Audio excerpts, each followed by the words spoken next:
Amara was the kind of woman people admired without even knowing her well. She grew up in Enugu with big dreams of owning her own restaurant one day, but when she married Chike, she quietly set those dreams aside. She poured her energy into building their home, making sure he had the freedom to chase his ambitions. Neighbors often looked at them as the picture of love. They walked to church together, shared warm smiles in public, and people whispered, "That's the couple everyone should learn from." But behind the doors of their neat little house, things weren't always as perfect as they seemed. Amara noticed it in the little ways, how Chike was too tired to listen when she spoke about her day, how her sacrifices often went unnoticed. She told herself it was normal, that love sometimes meant swallowing your words and carrying the weight quietly. Still, there were nights when she lay awake staring at the ceiling, wondering if she had given too much of herself away. The laughter she showed the world wasn't always real, and the meals she served with a smile were sometimes heavy with tears she never let anyone see. The community praised her as a devoted wife, and Chike as a lucky man, but Amara knew that inside her home, love was not as warm as it looked from the outside. It was a marriage everyone admired, but for Amara, it was slowly becoming the perfect picture of a love story that wasn't whole. When Ngozi first came into their home, Amara welcomed her with open arms. She had always believed family was family, and helping one another was a duty. Ngozi, Chike's younger sister, had just lost her job in Lagos and said she needed a place to stay for a while. Amara agreed without hesitation. She cooked a warm meal that evening, set the table for 3, and tried to make her feel at home. On the outside, it looked like an ordinary act of kindness. But that night was the beginning of a shadow creeping into their house. Ngozi was charming when she wanted to be. She laughed loudly, told stories that made Chike beam with pride, and acted like she had come only to rest until she found her feet. But Amara quickly began to notice things that unsettled her. When she spoke, Ngozi would cut her off. When she suggested something, Ngozi would roll her eyes or smirk as if she knew better. Amara brushed it aside at first, telling herself it was just stress from losing a job. What she didn't see at once was how carefully Ngozi was drawing lines inside the house. At night, when Amara retired early from the kitchen after a long day, Ngozi would linger in the living room with Chike. Their voices carried softly, sometimes with laughter, sometimes with whispers Amara couldn't make out. Soon, Chike began repeating some of Ngozi's words back to her. "You don't rest enough," he said one day. "Ngozi says you push yourself too hard, and it makes you tired and irritable." Amara was stunned. Those were not his own observations. Those were Ngozi's thoughts slipping into his mouth. Slowly, a gap began to grow. Chike, who used to lean on Amara for comfort, now turned to his sister's opinion. When Amara tried to share her feelings, Chike brushed them off. "You always misunderstand Ngozi. She means well," he said with a firmness that made Amara feel like the outsider in her own home. Ngozi didn't openly attack her, at least not in ways others would notice. She preferred small, sharp comments dropped like poison. If Amara cooked a meal, Ngozi would say, "Oh, in Lagos, we prepare this dish differently." Maybe that's why Chike never finishes his food these days. If Amara sat beside her husband during a movie, Ngozi would casually slide in between them, laughing as though nothing was wrong. Every little act seemed harmless on its own, but together they began to shift the atmosphere in the house. The worst part was that Chike seemed blind to it. He enjoyed his sister's company so much that he didn't notice how Amara's smile was becoming weaker, how her steps around the house grew heavier. Instead, he began to question her more often, repeating the doubts Ngozi planted. "Why are you so quiet these days? You don't seem as cheerful as before." Ngozi says maybe you're unhappy here. The irony cut Amara deeply. Her unhappiness was growing because of Ngozi, yet Chike couldn't see it. Amara started to feel invisible. She still cooked, cleaned, and supported her husband like always, but now she was treated like a guest in her own marriage. Ngozi had slipped into places only a wife should belong. His late-night conversations, his confidences, even the small daily choices he once shared only with Amara. It was as if a silent war had begun, one Amara never chose to fight, yet was losing day by day. The house that once echoed with her laughter now felt heavy with whispers that excluded her. The love she had protected and nurtured was now being quietly reshaped by someone else's hand. Amara could already feel the shift, but she told herself to endure. What she didn't know was that Ngozi had only just begun. It began so quietly that Amara almost didn't notice when things started to change. Ngozi had a way of speaking that sounded innocent on the surface, but the meaning beneath her words was sharp and wounding. She would start with something casual like, "Ah, Chike, did you see how Uncle's wife always dresses so neatly even at home? Some women know how to keep themselves for their husband." She would say it with a laugh, but her eyes would shift toward Amara, and the message was clear. Chike never corrected her. He just nodded, sometimes even chuckled, as though it were harmless talk. Before long, comparisons became a daily routine. Ngozi brought up neighbors, cousins, even women from church.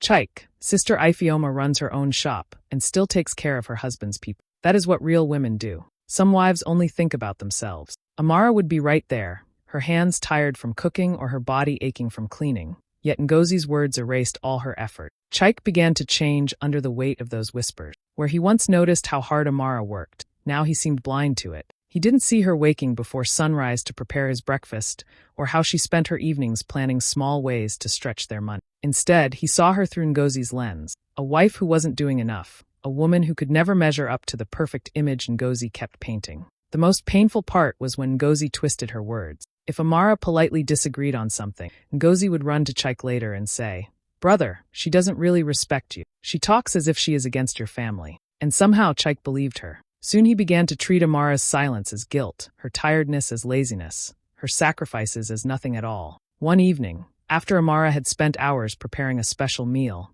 Chike barely touched it. Ngozi said, "You don't really try with food. She says other wives make their husbands proud with the way they serve," he muttered, pushing his plate aside. Amara's heart sank. She wanted to scream, to remind him of all the nights she stayed up late cooking and the times she sold her own clothes to keep food on the table. But the words never came out.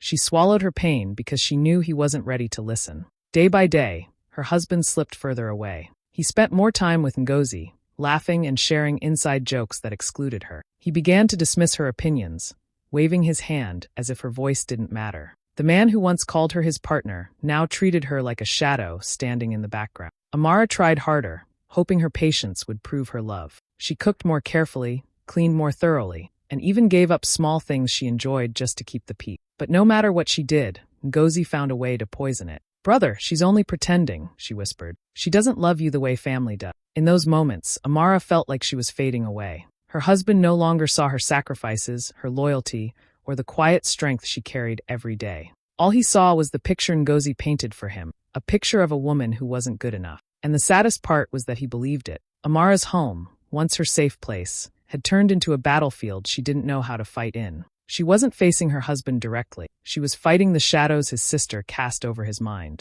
And with each passing day, love in their home grew weaker, poisoned drop by drop.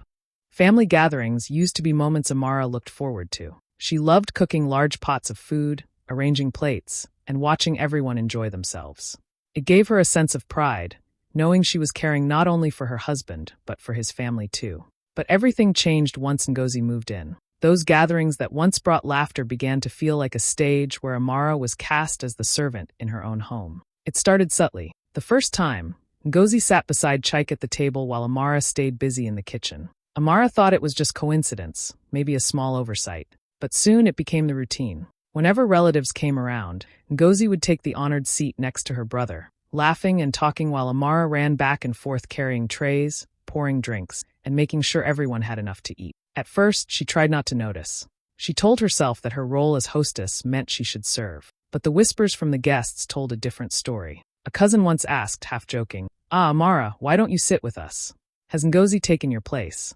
The laughter around the table stung more than any insult. Chike said nothing. He only smiled at his sister's jokes and carried on, as if his wife's dignity didn't matter. The humiliation deepened when Chike himself began giving instructions that reduced her to a helper. "Amara, bring more rice for uncle," he would call out, while Ngozi sat comfortably, nodding along as though she were the true lady of the house. If Amara lingered too long without rushing, Ngozi would sigh dramatically, saying, "Some women don't know how to treat visitors well." The words always landed like a slap, especially because they came from someone she had welcomed into her home. Each time, Amara's heart burned, but she swallowed her pride. She carried trays with shaking hands, forcing a smile that didn't reach her eyes. She listened to relatives praise Ngozi's boldness and call her Chike's strong sister, while no one mentioned her endless hours in the kitchen. The more she served, the more invisible she became. One particular evening stood out in her memory. The house was full of relatives, the table heavy with food Amara had cooked from dawn till dusk. When it was time to sit, Chike pulled out the chair beside him, not for his wife, but for Ngozi. Amara stood frozen for a second, holding a steaming pot of soup, as laughter filled the room. No one asked her to sit. No one noticed her trembling hand. She walked back to the kitchen quietly, her chest tight, and sat on a stool just long enough to wipe the tears that threatened to fall before returning to serve again. The shame was unbearable, but she endured it in silence. She told herself she was strong, that she would not give outsiders the satisfaction of seeing her break. But inside, she was crumbling. The man she loved, the one she had sacrificed so much for, had allowed his sister to steal her place, not just in his heart, but in front of the entire family. And so the gatherings became her hardest battles. Each visit was another reminder that she was no longer seen as the wife, the partner, or the woman of the house. She had become a shadow in her own marriage, carrying plates while her place at the table was taken by another. The pain lived with her long after the guests were gone, echoing in the silence of the night when she lay beside a husband who no longer saw her worth. That night started like any other. Amara had finished clearing the dishes, washed the pots until her hands were sore, and laid out Chike's clothes for the next day. She moved quietly through the house, trying not to disturb anyone. Ngozi was in the living room with Chike, as usual, their laughter spilling down the hallway. Amara told herself not to mind, not to listen, but her heart felt heavy. Something about their closeness had grown into a weight she could no longer ignore. She was on her way to the bedroom when she heard it. Chike's voice, low but clear enough to pierce her soul. Ngozi, you're the only woman I can trust. You've always been there for me, more than anyone else. The words froze her in place. Her chest tightened, her breath caught in her throat. For a moment, she thought she had misheard him, but then Ngozi's voice came, soft and satisfied. That's why I'll never let anyone come between us. It was like the ground shifted beneath her feet. Amara's whole world cracked in that single sentence. She had given up her dreams, poured her youth and strength into building a life with him, and yet, in his heart, she was no longer the one he trusted. It was his sister, not his wife, not the woman who had stood beside him when no one else believed in him. Amara tiptoed back into the bedroom, her vision blurred with tears. She closed the door quietly, not wanting them to know she had overheard. She sat on the edge of the bed, her body trembling as the weight of his words crushed her. She had always feared losing her place in his life, but hearing it confirmed was a wound she didn't know how to heal. That night, she buried her face in her pillow and cried until her chest hurt. She cried for the love she once knew, for the husband who used to see her as his partner, and for herself, the woman who had slowly been pushed into the shadows. The house that once felt like her safe place now felt like a stranger's home, a place where she was tolerated but no longer cherished. Amara thought about all the nights she stayed awake, sewing clothes to make a little extra money. She thought of the mornings she rose before dawn to cook his meals, the afternoons she sat in the market selling food, so he wouldn't feel the shame of unpaid bills. None of it seemed to matter anymore. In his eyes, she had been replaced, and what hurt most was that it wasn't by another wife or stranger. It was by his own sister. The pillow beneath her face grew damp, but she refused to make a sound. No one could see her pain. No one could know how broken she was inside. When Chike finally entered the room much later, she pretended to be asleep. He didn't notice the wet pillow, the swollen eyes, or the stiff way she turned away from him. He simply climbed into bed, sighed, and drifted off, unaware that his wife was lying beside him with a heart that felt shattered beyond repair. That was the night Amara realized her love was being crushed silently. She had carried so much, endured so much, but hearing those words from Chike tore through her last defenses. And though she woke up the next morning and went about her duties as if nothing had happened, deep inside, a part of her had already died. Amara could have walked away. After all the hurt, after all the humiliation, no one would have blamed her if she had packed her bags but that was not who she was. Her heart was wired to endure, to love even when love wasn't returned, to hold on even when she was the only one still standing. So despite the mistreatment, despite the loneliness that pressed on her chest every night, she kept caring for Chike. By this time, Chike's business was failing. Contracts he had hoped for fell through, customers disappeared, and debts began to pile up. His once confident stride grew slower, his shoulders heavy with work. Yet he didn't realize that the little stability he still had was because of Amara. She had started a small catering service, cooking for neighbors and selling food at small events. The money was little, but she stretched it like magic. While Chike thought she was simply keeping busy, she was in fact carrying the weight of their household. When debt collectors came knocking, Amara didn't tell Chike. She quietly found a way to settle what she could. She sold her jewelry, the few gold pieces her mother had left her. She parted with wrappers she had saved for years. And when that wasn't enough, she took on extra catering jobs, working from dawn till night, her back aching and her hands raw from constant cooking. No one knew that behind her tired smile was a woman fighting battles in silence. What made it even harder was that Chike never thanked her. He didn't know the sacrifices she made, because she never told him. She didn't do it for recognition. She did it because she still believed in him, in the man she had once fallen in love with. She couldn't watch him drown, even if he had stopped seeing her worth. There were days she came home from a long catering job, sweat dripping down her back, only to hear Chike praising Ngozi for being the only one who truly supports him. Amara would quietly set down the small envelope of money she had earned that day, knowing part of it would go straight into paying debts he never knew existed. Her heart broke, but her resolve never wavered. She carried her pain like a secret garment, hidden beneath her quiet strength. At night, when Chike lay restless with worry, she would gently touch his shoulder and say, "It will be okay." He often turned away, sometimes too lost in his own troubles to respond. But Amara meant it with all her heart. She had already sacrificed so much to make sure it would be okay. No one in the community saw the truth. They still called her the lucky wife of Chike, not knowing she was the one keeping the roof over their heads. They praised his name while she stood in the background, invisible, her strength buried under silence. Amara carried all of this without bitterness, but deep inside, she knew she was giving pieces of herself that could never be replaced. Every debt she paid, every secret sacrifice, every tear she wiped in the quiet of the night was another proof of her love. But love that is one-sided can feel like a heavy chain, and with each passing day, the weight on her heart grew harder to bear. Still, she endured, because in her mind, that was what a wife was meant to do, stand when everything else was falling apart, even if no one ever saw the strength it took. The fall came faster than anyone expected. For months, Chike had trusted Ngozi with almost everything. She had access to his office, his files, even his bank account. He believed she was helping him manage things, smoothing out the rough edges of his struggling business. He would often boast, "Ngozi is the only one who understands me. She's the reason I still stand." Amara stayed silent, biting back the words that rose in her throat, knowing he would never listen. Then one morning, the storm broke. Chike walked into his office to find chaos. Suppliers demanding their money, staff whispering, phones ringing endlessly. When he checked his account, his hands trembled. The money was gone. Not a little, not some everything. The savings, the business funds, the emergency reserve. Wiped clean.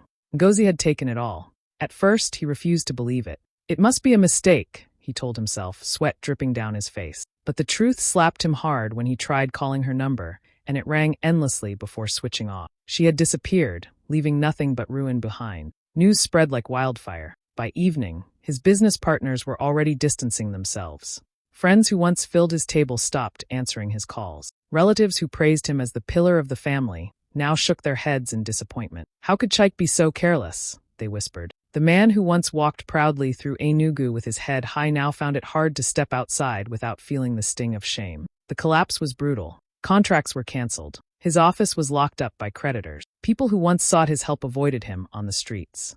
Overnight, the respect and admiration he had basked in vanished, leaving only whispers and pity. Amara watched it all unfold, her heart breaking not with anger, but with sorrow. She had warned him in her silence, with her eyes, with her weary sighs, though never with her words. And now the betrayal had come, not from her as he had been led to believe, but from the very sister he had raised above his wife. At night, she saw Chike sitting alone, staring into the darkness with eyes full of regret. His pride was shattered, his trust crushed. He barely spoke, and when he did, his voice carried the weight of defeat. For the first time, Amara saw the man she loved truly broken. The house grew quieter than ever. No more laughter from the living room. No more late-night whispers with Ngozi. Just silence, thick and heavy, hanging over everything. The same family who once filled their home with praise stopped coming around. Those who had cheered him on during his success now avoided his calls, leaving him to face the ruins alone. But he was not completely alone. Though her heart still carried scars from his rejection, Amara remained. She prepared his meals, wiped his tears when he thought no one was watching,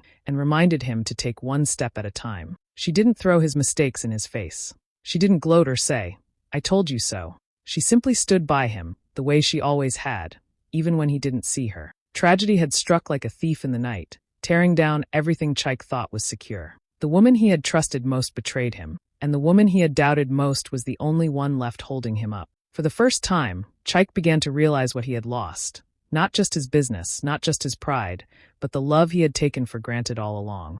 Chike had never known silence the way he knew it now. The house that once buzzed with visitors, friends, and relatives had become empty. No one came around anymore. His phone, which used to ring endlessly with people seeking his advice or his money, now lay forgotten on the table. Days would pass without a single call. Everyone who once praised him had quietly slipped away, leaving him to carry the weight of his shame alone. It was in those dark days that Chike truly began to see who cared for him. It wasn't the friends who used to raise their glasses in his name. It wasn't the family members who clapped for him when he was successful. It was Amara, the same woman he had pushed aside, ignored, and humiliated. She was the only one who didn't walk away. Every morning, she still rose before him, preparing food even when the money to buy ingredients was barely enough. When he sat at the table with his head buried in his hands, she would gently place a plate before him and whisper, "Eat, you need your strength." Sometimes he was too broken to respond, but she never stopped. She kept feeding him, kept caring for him, as though her love had never been crushed by his blindness.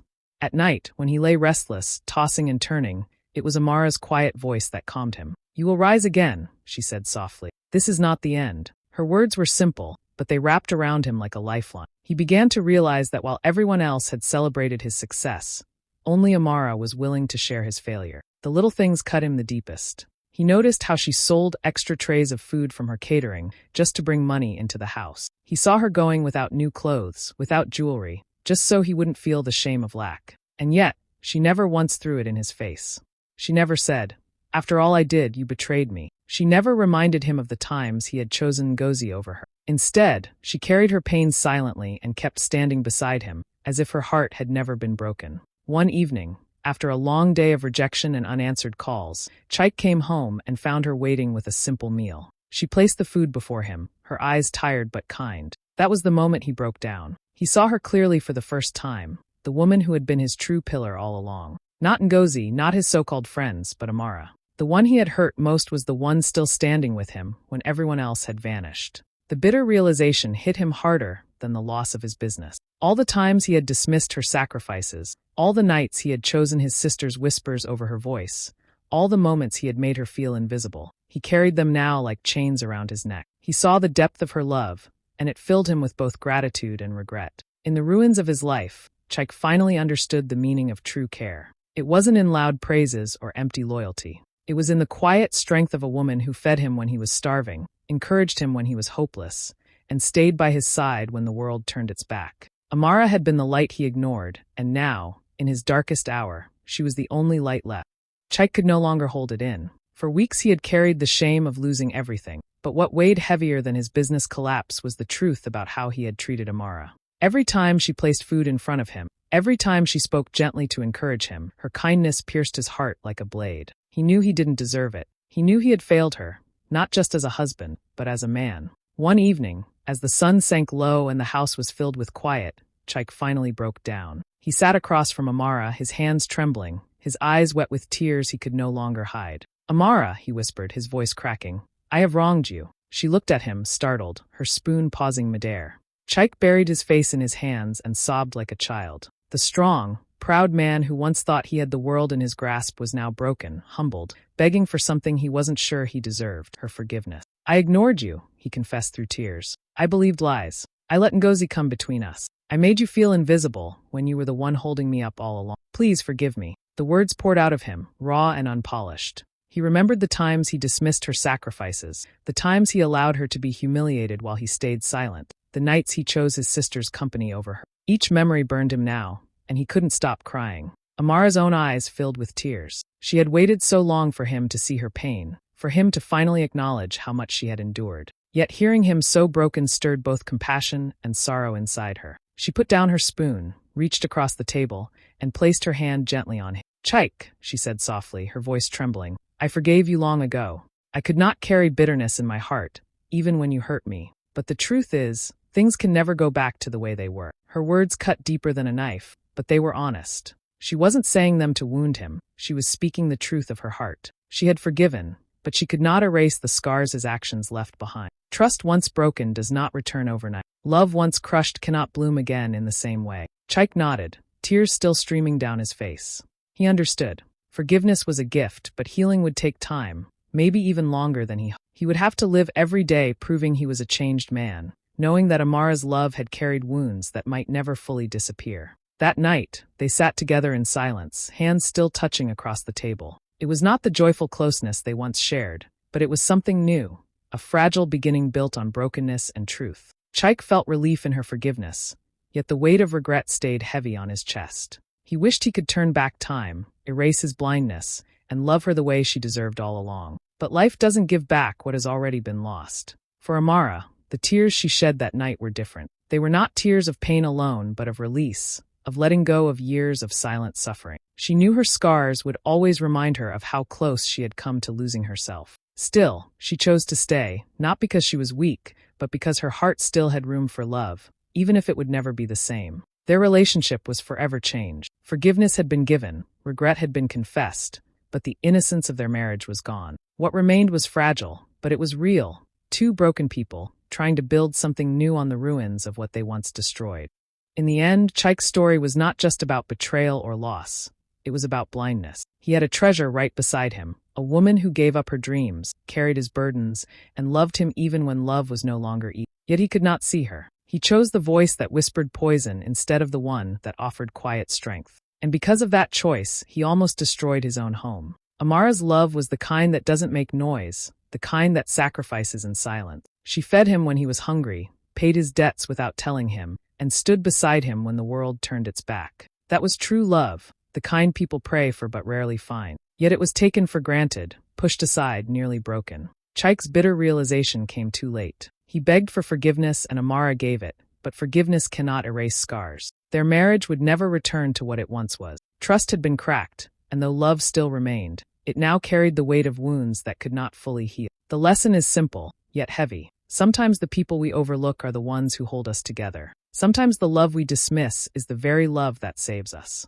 Chike learned it when his world had already collapsed, when his pride had been stripped away, when the only person left standing was the one he had failed to see. It is a story that breaks the heart, because it reminds us how easily we can lose what matters most, not through strangers, but through our own blindness. And sometimes, when the truth finally opens our eyes, it is almost too late.